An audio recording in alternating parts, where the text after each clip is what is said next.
Olá, queridos, boa tarde a todos aí, que Deus abençoe grandemente a vida de todos vocês. Obrigado, Débora, pela gentileza aí do convite em participar com os irmãos aí, os jovens da Igreja Presbiteriana de Vila Baronesa, sobre temas assim tão interessantes, né? E espero que seja edificante aqui a minha participação para todos vocês. O tema que eu quero escolher, o que eu escolhi, é sobre sexo.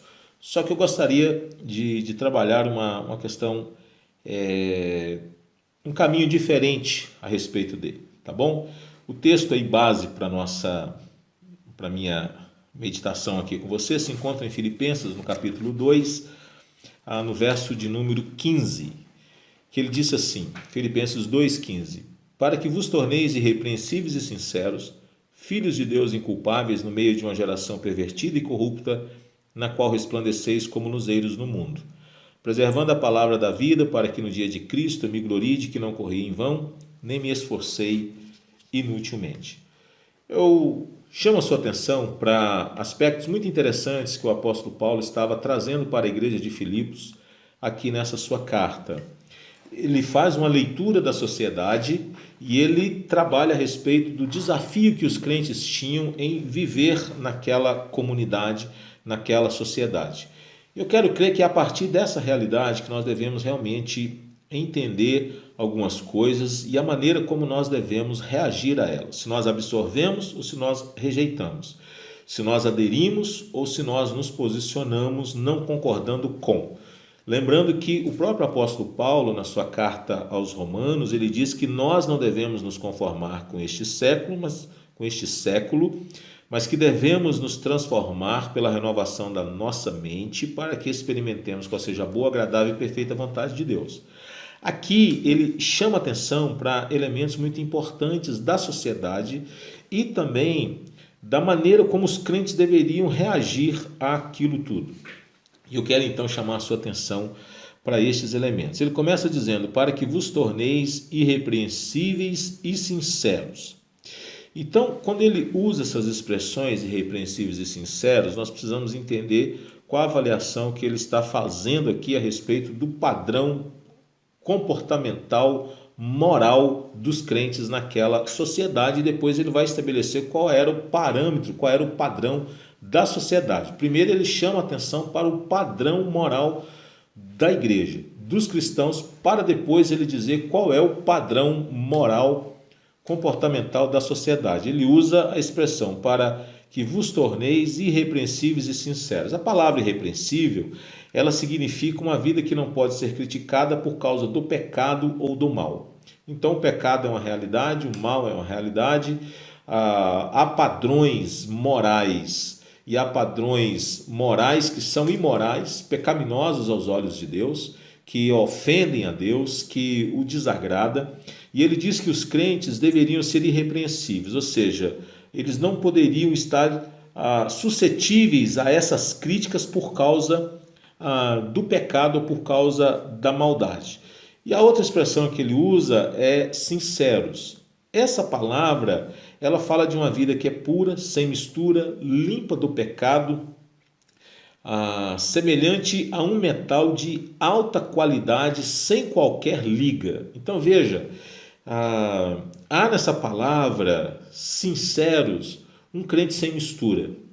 E um crente sem mistura nós poderíamos classificá-lo como sendo uma pessoa que não tenta agradar a dois senhores. Uma pessoa que não tenta caminhar entre dois mundos no sentido de agradar a ambos.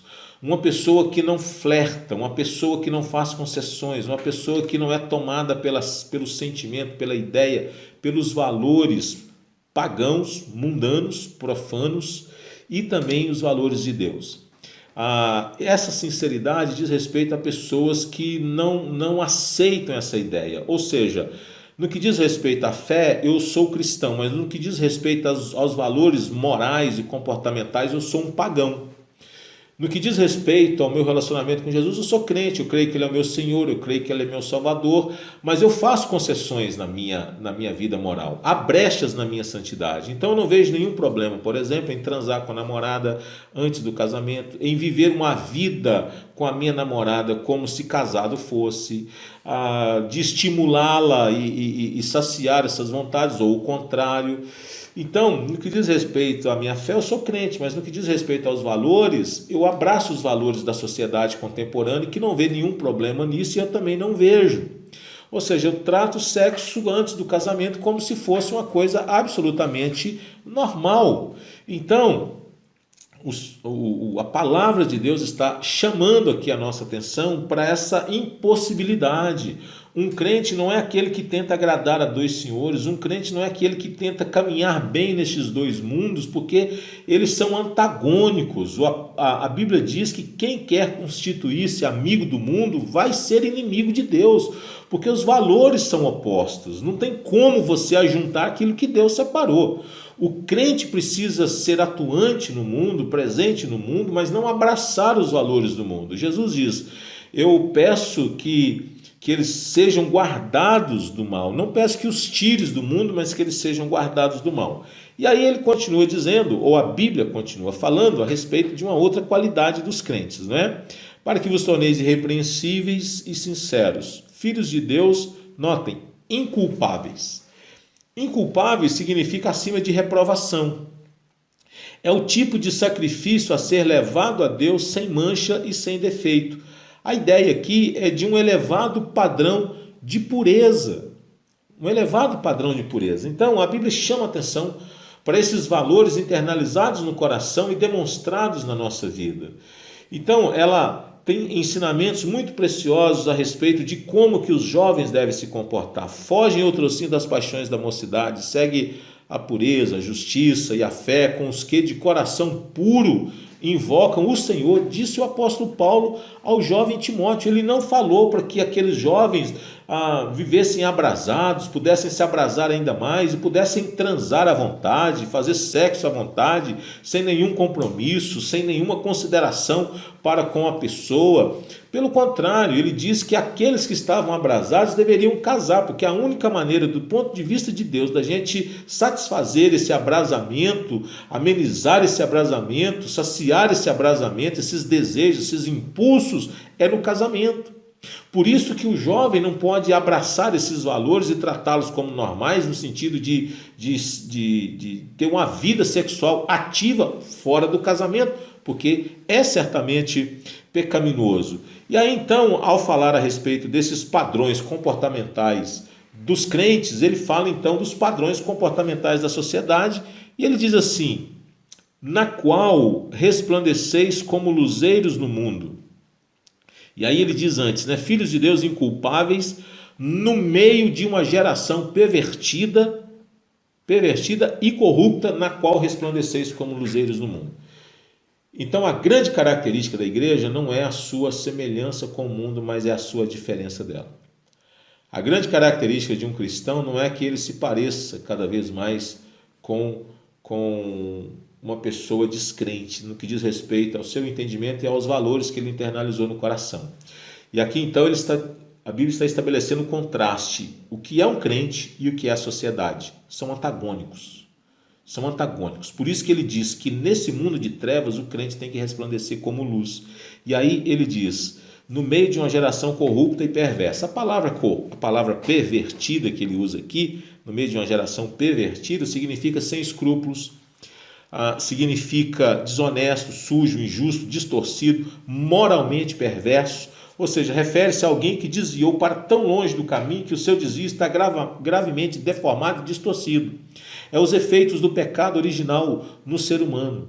O afastou para muito longe daqueles padrões morais de Deus. Assim se encontra a sociedade, afetada pelo pecado, contaminada pelo pecado e procurando satisfazer cada vez mais esses desejos. Mas ele fala de uma outra coisa, ele fala sobre uma sociedade que é corrupta, que é distorcida, que é pervertida, ou seja, no sentido moral, depravada. Ele diz que a sociedade lá de Filipos era assim. Trata-se de uma palavra que dá origem à escoliose, ou seja, a um desvio comportamental do padrão. A Bíblia está dizendo que a sociedade ela está debaixo de uma condição moral anormal, por isso que a sociedade trata como normal aquilo que Deus diz que é anormal. E as questões de natureza sexual, elas são grandemente ensinadas nas Escrituras. O crente tem que tomar cuidado com esses impulsos. A Bíblia diz que nós devemos fugir das impurezas. A Bíblia diz que nós não devemos, nessa matéria, defraudar ninguém. Então, pessoas que namoram, que estimulam um ao outro, que procura realmente despertar esses impulsos, esses desejos, estão pecando porque você desperta aquilo que você, biblicamente falando, não pode satisfazer se você não for marido e mulher, não estiver casado. Então, para que você não caia nessa cilada, você precisa criar mecanismos de proteção antes. Evite lugares que possam induzir você a ter um pouco mais de liberdade. Evite que determinados ambientes, evite que determinadas carícias sejam praticadas. Ou seja, se você já tem um namorado, não promete aquilo que você não pode cumprir, se você não for casado, que é pecaminoso. Então, aqueles beijos, aqueles abraços, meu santo varão, ô minha jovem, em nome de Jesus, toma juízo na cabeça, tá certo? Aquelas roupas, cuidado, vamos vigiar, gente, vamos ser um povo inteligente, não vamos permitir que algumas coisas diminuam o nosso pudor, não é? Então vamos ter cuidado com isso, porque a gente está falando de desejos que são naturais, que são belos, que são maravilhosos, mas que a Bíblia diz que eles precisam ser satisfeitos dentro de padrões. Então, ao falar de sexo, eu gostaria de falar a respeito disso aqui, da gente entender o que é a sociedade. A sociedade é aquela que diz que o sexo tem que ser sem fronteiras, né? Que você não tem que ter limites, que você não tem que estar debaixo de padrões, pelo contrário, que você tem que extravasar os seus desejos. Não se reprima, assim diz a sociedade. Mas a Bíblia diz, não, para a glória de Deus não vou dar vazão a esses desejos. A Bíblia diz que fazer a vontade da carne e dos pensamentos é a qualidade de um descrente. Quando nós herdamos a mente de Cristo e o novo coração, a Bíblia diz que agora nós não vivemos para fazer mais a vontade da carne e dos pensamentos. Pelo contrário, se nós temos a mente de Cristo, nós precisamos fazer a vontade de Cristo.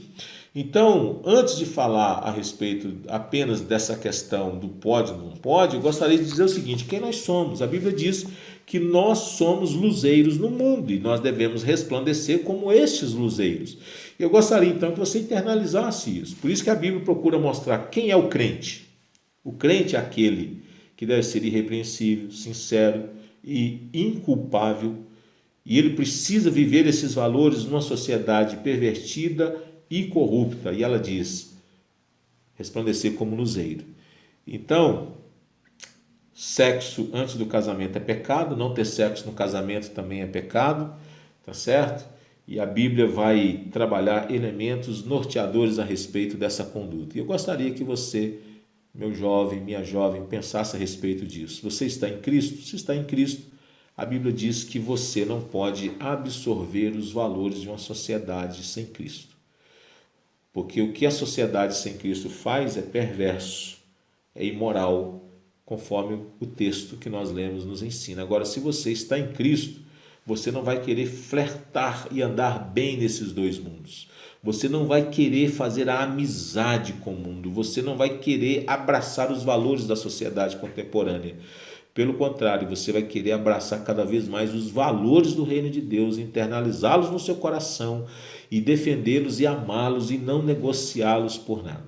Eu queria que você entendesse isso, porque entendendo isso, você vai fazer sexo no casamento para a glória de Deus e vai evitar de fazê-lo antes do casamento para a glória de Deus. Tá bom? Beijo no coração, espero que tenha ajudado aí alguma coisa. Tá joia? Honrado pelo convite. Deus abençoe. Até a próxima, se assim for possível.